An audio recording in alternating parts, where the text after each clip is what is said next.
मेरे नोटी सैया जी जी जी जी जी क्यों पीते हो इतनी तेरे बाप की पिया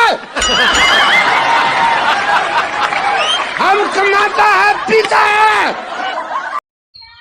ए जान चले के ना बाजारे कुछ खा के आइल जाओ। वाओ साला एगो फूटी कौड़ी हमरा जेब में नहीं खे एकरा के बाजारे ले जान तो का खियाए। रुको कोनो ऐसा चक्कर चलाओ तनी कि बाजार ही ना जई हम। अच्छा ए ब्यूटी बजरिया में चल के पूरी खैबू की लिट्टी?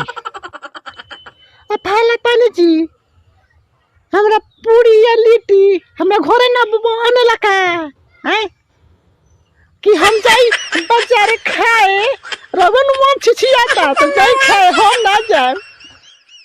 ठीक है भैया मना कर दे लसिया ना तो हम कौना से जेती भीख मांगे। नो नो नो नो हाँ भगवान हमार कलवा चला तो खूब गरज गरज के बरसला हो तहरा गरजला के मारे हमार कलवा डला के सूख गई।